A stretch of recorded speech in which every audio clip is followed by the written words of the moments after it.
vez com o podcast do psicólogo Alessandro Negerbon. Esse que é o nosso episódio número 4, episódio onde vamos falar sobre um tema muito importante, mas antes disso, Alessandro, muito bom dia, boa tarde, boa noite para quem está ouvindo, dê as honras a esse nosso episódio número 4.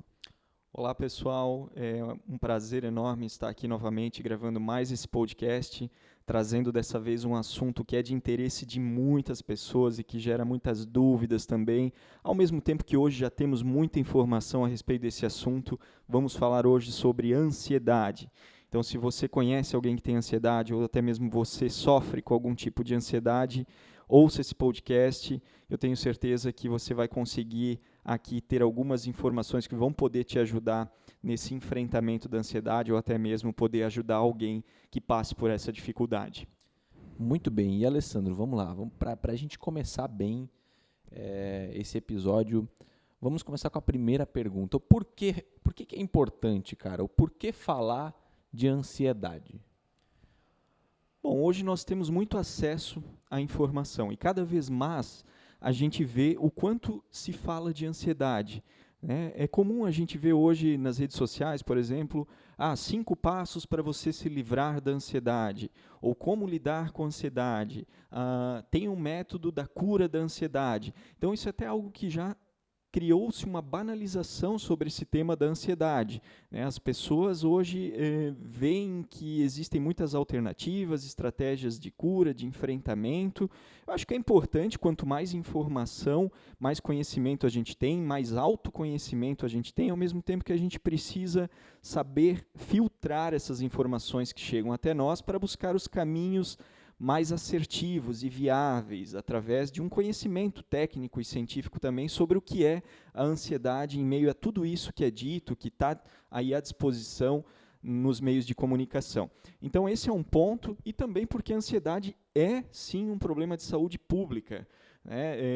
Uma informação que circula muito é que o Brasil é o país mais ansioso do mundo. Né? Então, eu acredito que muitas pessoas têm essa informação, né, Gustavo? Sim. Brasil, o país mais ansioso do mundo, 9,3% da população brasileira sofre com algum tipo de ansiedade, o que representa aí 18,6 milhões de pessoas que são afetadas com ansiedade.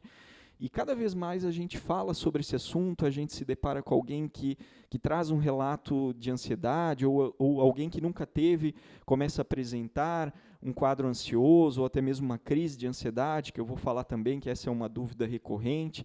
Então, daí a importância de a gente falar desse tema, para que a gente possa, a partir disso, entender melhor, se autoconhecer e só assim poder, de fato, enfrentar a ansiedade e mudar essa realidade. Isso é uma construção e um processo. Né? Então, por isso que eu trago também a questão da banalização, né? Como importante. Se essa cura fosse algo que estivesse na palma da minha mão, em tempo instantâneo, de forma imediata. E, na realidade, não é bem por aí que funciona. Né? E a minha ideia aqui também é poder explanar mais sobre como funciona, né, o tratamento da ansiedade e como você pode buscar se ajudar. Então, esses são alguns dos pontos sobre a forma como eu entendo a relevância de trazer esse assunto aqui para a audiência. E é muito importante quando você fala de banalização da cura, porque isso a gente vê não só para a ansiedade, mas para diversas áreas da vida, diversas coisas, desde como passo a passo para melhorar o seu financeiro, para ficar rico e aquela coisa. E aí o cara faz e ele percebe que não é bem assim. Né? Então, há uma banalização e uma criação de passo a passos para diversas coisas da vida, e que quando você vai aplicar, você percebe que você não tem aquele mesmo resultado daquela pessoa que você vê na rede social, e, isso com certeza tem uma correlação gigante com a ansiedade, né, cara? Porque, querendo ou não, você busca ter um resultado através de algo através de alguma fórmula ou algo pronto, e não é bem assim que funciona, né? E essa comparação, ela acaba, sem dúvida, sendo inevitável. Eu entendo os dois lados dessa comparação em específico. O primeiro é uma identificação pessoal em relação à ansiedade com outras pessoas. Então, tenho conhecidos, tenho amigos, pessoas no qual passam por um quadro ansioso, que sofrem de ansiedade, até mesmo uma ansiedade patológica, e aí eu começo a me perceber, isso que eu sinto, isso que eu passo no meu dia a dia, não é algo que só eu enfrento. Existem outras pessoas que passam pela mesma situação ou semelhante à minha, né? E um outro lado é o lado também que pode trazer um certo prejuízo para a pessoa, porque ela leva tão ao pé da letra essa comparação que, se ela souber que alguém só conseguiu superar a ansiedade através do uso de medicamento, ela pode trazer isso como uma verdade absoluta, se fechar nesse tipo de tratamento e entender que ela só vai ter a cura, o tratamento da ansiedade, a partir do uso de um medicamento, o que não é verdade, né? Então, nós temos sim que ter esse discernimento quando a gente faz essa comparação, e o principal, buscar entender que a ansiedade ela pode se manifestar de diversas formas e tendo diversas causas possíveis atreladas a essa manifestação. E isso é o mais importante, onde cada pessoa que sofre de ansiedade vai precisar buscar entender a ansiedade a partir da sua realidade. Muito bem. A gente pode fazer um gancho aqui, né?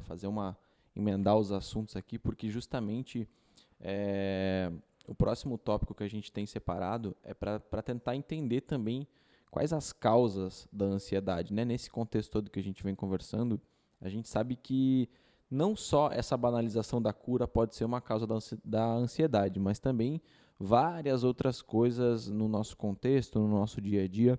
Consegue falar para a gente, Alessandro, um pouquinho sobre as causas da ansiedade, de onde vem, como surge, por quê e tal? Claro, vamos explanar um pouquinho essas causas então. Como eu disse lá no início, cada vez mais nós temos informação a respeito da ansiedade, né? Porém, a gente tem que filtrar e buscar entendê-la a partir da minha realidade, reforço isso, né? E há muitas pessoas que poxa, eu entendo a ansiedade, eu entendo que eu não tenho controle sobre as situações, eu entendo que talvez tenha alguns motivos aparentes que eu precise mudar no meu dia a dia, mas ainda assim eu não consigo superar a ansiedade, né? Então, o que está faltando para mim conseguir dar esse passo a mais no meu enfrentamento da ansiedade? Ou ainda, tem aquelas pessoas que acreditam e têm um raciocínio muito mais lógico, um raciocínio nesse sentido, que vão buscar entender a ansiedade lá no funcionamento do sistema cerebral, cognitivo, como que acontece a ansiedade no nosso cérebro. Então, eu vou brevemente resumir um pouquinho desses dois pontos, tanto a questão cerebral, de neurobiologia, neurotransmissores, assim como a questão comportamental, ambiental, social e psicológica. Ambos são muito importantes para esse entendimento. Então, vamos lá. Vamos lá. Como que acontece a ansiedade dentro do cérebro? O que acontece aqui? De forma resumida, para a gente não adentrar muito nessa questão, nós temos duas principais estruturas cerebrais que são responsáveis pelo desencadeamento e pela manifestação da ansiedade no nosso organismo. A amígdala, não é a amígdala aqui do aparelho digestório, tá? Nós temos também uma estrutura cerebral que se chama as amígdalas, duas, uma em cada lado, do tamanho de uma amêndoa, mais ou menos, onde ela é responsável pelas reações emocionais e sentimentais das nossas vidas, né? Juntamente com o hipocampo. Também nós temos dois hipocampos que são responsáveis pela questão de registro de vivências, de memórias de curto prazo, e também são portas de entrada para que a gente possa registrar memórias de longo prazo. Elas não ficam armazenadas ali, mas elas são direcionadas para o córtex pré-frontal. Então, a amígdala com o hipocampo, nesse sistema cerebral, através dos seus neurotransmissores, existe o circuito cerebral e essa troca de informação. Então, tem uma situação, por exemplo, vamos pegar um exemplo, deixa eu pensar aqui. Lá na escola, né? Lembra lá quando a gente ia para a escola, tinha que apresentar os trabalhos lá na frente com a cartolina, tinha aqueles que seguravam a cartolina, aqueles que apresentavam, e olha como, às vezes, uma situação que vem lá de trás, né? Poxa, eu era, digamos, zoado na hora das apresentações, ou eu travava, eu gaguejava, eu não conseguia porque as pessoas faziam comentário, ou o professor não era muito receptivo. E o meu hipocampo, o meu sistema de registro de memórias, de vivências, considerou aquela uma situação de perigo, de ameaça para mim, desconfortável, né? E hoje, por exemplo, eu não consigo apresentar um trabalho na faculdade, eu não consigo participar de uma reunião de trabalho sem ter esse desconforto, com base nessa memória. E a Nessa amígdala vai experiência. disparar essas sensações, né, físicas também, entendendo que aquilo é uma ameaça ou que é uma situação de perigo, só que, na verdade, é um perigo irreal. Mas olha quantas nossas memórias e vivências estão relacionadas muitas vezes à ansiedade. Então, daí que eu sempre trago essa questão da história de vida, das Muito bem. vivências e das relações interpessoais. Então, esses dois principais pontos, né, só trouxe esse exemplo também para a gente poder entender um pouquinho melhor. E a questão do neurotransmissor também é importante. No caso da ansiedade, a gente pode destacar como exemplo a serotonina. Não só na ansiedade, mas também na depressão, no nível de estresse. A baixa dose de serotonina no nosso sistema cerebral pode fazer com que essa comunicação ela seja prejudicada, esteja em desequilíbrio. E com isso eu posso também ter uma manifestação da ansiedade. Então falamos um pouquinho dessa estrutura do aparelho psíquico, mais especificamente da neurobiologia e Isso de é como funciona neurotransmissores. a ansiedade dentro do cérebro. Dentro do cérebro. Bom, dito isso, então, a gente tem também, Alessandro, os fatores ambientais, sociais e psicológicos, que são diferentes de como funciona a ansiedade na nossa cabeça. Fala um pouco para a gente sobre isso, sobre os fatores ambientais, sociais e psicológicos. Existe sim essa correlação entre esses fatores legal. também com o sistema cerebral, sem dúvida. E esses fatores sociais, ambientais e psicológicos merecem muita atenção. Primeiro, por que nós somos o país mais ansioso do mundo? E aí a gente começa a entrar na questão socioeconômica das pessoas, as dificuldades que nós enfrentamos enquanto país, não é mesmo? E trazendo isso para a nossa vida, para o nosso dia a dia. Vamos imaginar alguém que passe um mês com dificuldade financeira. Né? Uma coisa é você passar um mês ali no vermelho ou com as contas muito na risca, digamos assim. Você passa, você entende que é um momento e que mês que vem as coisas vão se ajustar e você segue sua vida. Agora imagine alguém que passa mês após mês no vermelho, endividado, e aí começam com isso as brigas, né, nos relacionamentos conjugais, por exemplo. Olha a proporção que isso vai se tomando, e a pessoa com esse tempo prolongado de exposição a um estresse, que é essa dificuldade econômica, financeira, e aí já começa a afetar o relacionamento, tudo isso, a mente ela começa já a não conseguir mais dar conta de lidar com essa situação. E aí ela vai manifestar também, através de sintomas físicos, através dessa ansiedade, esse desequilíbrio de algo que eu não estou conseguindo enfrentar, encontrar soluções e maneiras saudáveis de poder prosseguir. Um outro exemplo, no trabalho, né? Poxa, a gente sabe que as pessoas precisam do trabalho, nós precisamos do trabalho para poder manter as nossas vidas, as nossas necessidades básicas e outras coisas. E aí imagine alguém que está descontente no trabalho, um ambiente, um clima organizacional pesado, trabalhando com pessoas, digamos, negativas. A pessoa ela já não está mais se sentindo encaixada naquele contexto. Ela está descontente, insatisfeita, desmotivada, mas ainda assim ela precisa manter aquele emprego porque ela tem as contas. Digamos, um exemplo. E aí ela vai suportando, ela vai tolerando mês após mês, até que chega um momento em que ela já esgotou os recursos dela de enfrentamento e ela não conseguiu encontrar nenhuma saída. E aí o que acontece? Pode vir à tona um quadro ansioso. E aí alguém que nunca teve ansiedade passa por uma crise de ansiedade no trabalho, por exemplo. Né? É uma forma de a mente dizer, olha, você precisa resolver essa questão, encontrar algo aí para solucionar isso. Né? E muitas vezes essa solução também, quando as pessoas não conseguem por si, é buscar um apoio na ajuda profissional, para buscar entender a sua ansiedade e encontrar mecanismos de enfrentar, de lidar com isso. Né?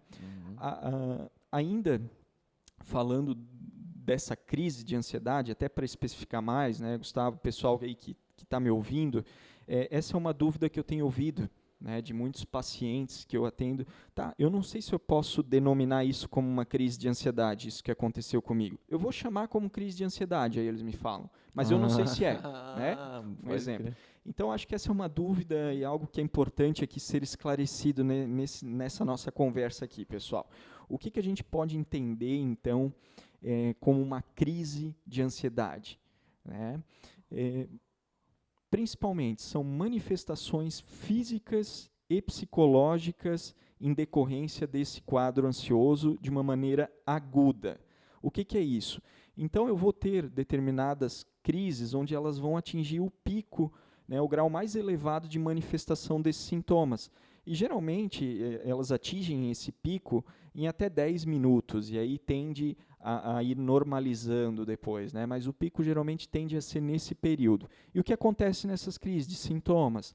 Geralmente, tá? Há pessoas que têm alguns sintomas, outras têm outros, mas geralmente tem muito a ver com uma opressão aqui na região do peito, uma sensação de opressão, de sufocamento, uma dificuldade para respirar, um incômodo, um desconforto, eu estou agoniado, digamos assim, eu preciso, nossa, estou passando mal, né? Ou dores de cabeça muito forte naquele momento, tremores, tontura, sudorese, ondas de calafrio e um desconforto enorme. É uma situação muito desagradável você passar por uma crise de ansiedade. Então, algumas pessoas têm crise de choro, simplesmente começam a chorar também e não conseguem parar de chorar, de tremer, né, durante um episódio de crise de ansiedade. E aí, nas suas particularidades, algumas vão vir ainda com pensamentos de morte, né? Poxa, e se eu morrer agora, o que vai ser dos meus filhos, o que vai ser da minha família?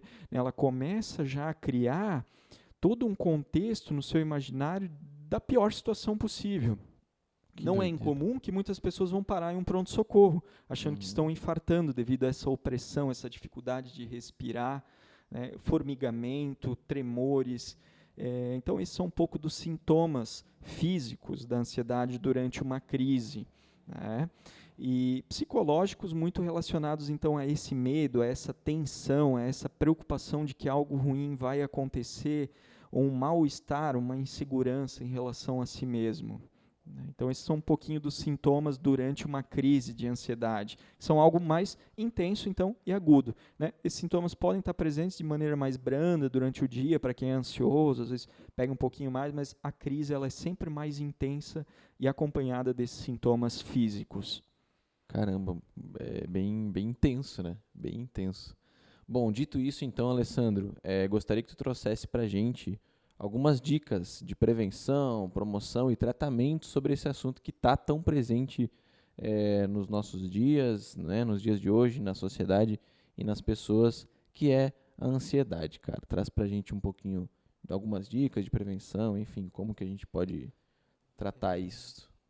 É tão delicado falar nisso, ao mesmo tempo que muitas pessoas elas imaginam que elas nunca vão conseguir superar a sua ansiedade. Elas acreditam que vão ter que conviver com a ansiedade para o resto de suas vidas, né? O que é um pensamento precipitado, né? Porque elas pensam assim, poxa, eu já tenho tanta informação sobre a ansiedade, que é o que eu falava antes. As informações estão soltas aí de uma maneira muito fácil de você ter acesso. Temos notícias boas. Existe sim tratamento, existe sim como você ter uma melhora da sua ansiedade, como você se livrar sim da ansiedade, desde que, como eu falei lá no início, você entenda que ela é algo muito pessoal e subjetivo a você e a sua história de vida. E entendendo isso, estando disposto a isso, você pode buscar formas de tratar, de prevenir a sua saúde mental e o quadro ansioso também. Algumas dicas importantes, né? Eu falei antes da serotonina, então essa questão de neurotransmissores. Tá, se eu tenho uma baixa dose de serotonina, como que eu posso fazer isso de maneira natural? Até em um outro podcast eu falei da nossa farmácia biológica interna, né? E aí não é à toa que nós recomendamos, nossos profissionais, a prática de exercício físico, uma alimentação saudável, a prática de yoga, de meditação, de mindfulness. Isso não é balela, não é algo à toa, faz... Às vezes parece que é, né? Não, você tem que fazer exercício físico, você tem que se alimentar bem. Tá, mas é só isso? É isso que... isso é uma grande parte também, né? Não é só isso, mas é uma grande parte. Como você vai produzir serotonina? Né? Então é isso, uma alimentação rica em triptofano, por exemplo, né? Ovos, salmão, queijo, castanhas, enfim, alimentos ricos em triptofano, a prática de exercício físico, o relaxamento, a meditação, mindfulness entra nessa parte. Então isso vai fazer com que você aumente a sua produção desse hormônio da serotonina, ajudando então nesse circuito cerebral, nessa troca de informação. E além disso, buscar identificar quais situações estão te incomodando, né? O que está gerando um conflito interno na sua vida? É o trabalho? É o contexto familiar? Essa identificação é muito importante. Muito importante. Não é só isso, né? A gente precisa, porque só identificar não resolve. Eu preciso ter algumas ações, algumas atitudes, e isso é o mais difícil. Sim. Porque às vezes eu não consigo me desprender disso, eu não encontro um caminho, uma solução viável para conseguir gerar essa mudança. Mas esse primeiro passo de identificar, poxa, estou desconfortável nessas questões, né? Tá, identifico isso. E agora vamos começar a trabalhar o porquê que tem sido tão difícil para você mudar essa realidade. Porque isso não está consciente o tempo todo, isso não está de livre acesso a todo momento e eu consigo mudar isso assim instantaneamente. Muitas vezes exige um processo, uma terapia, um processo psicoterapêutico para você conseguir lidar melhor com esse agente estressor, com esse estímulo estressor que está no ambiente, por exemplo, né, de trabalho ou do contexto familiar. Esse também é um ponto importante, é uma dica que eu deixo para o pessoal para que possa se perceber aquilo que não está legal na sua vida e daí começar a buscar maneiras de transformar essa realidade. Né? Além, lógico, da higiene do sono, né? Ter uma boa noite de sono. Então, tudo isso vai contribuindo. E se ainda assim você sozinho não está conseguindo, não desanime. Assim, a ideia é que você cada vez mais possa persistir, porque você está ganhando conhecimento, você está se autoconhecendo nesse processo de enfrentamento. Você está criando estratégias, está criando mecanismos, está se percebendo o que funciona, o que não funciona para você.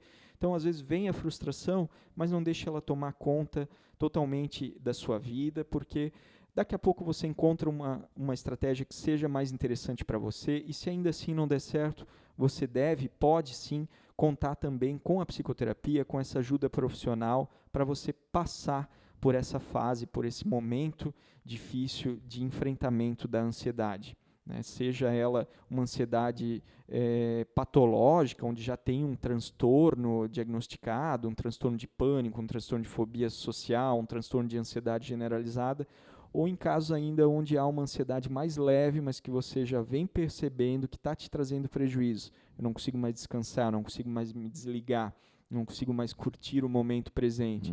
Então comece a se preocupar a partir daí, para que a coisa não comece a aumentar ainda mais e você tenha ainda mais prejuízos e dificuldades de sair desse quadro psicológico.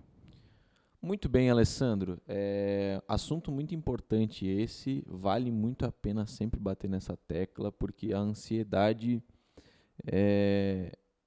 é um tema que está muito presente nas nossas vidas e assim, começa com pequenos transtornos, pequenas preocupações, uma noite mal dormida, uma alimentação errada, uma corrida que você deixa de fazer, enfim.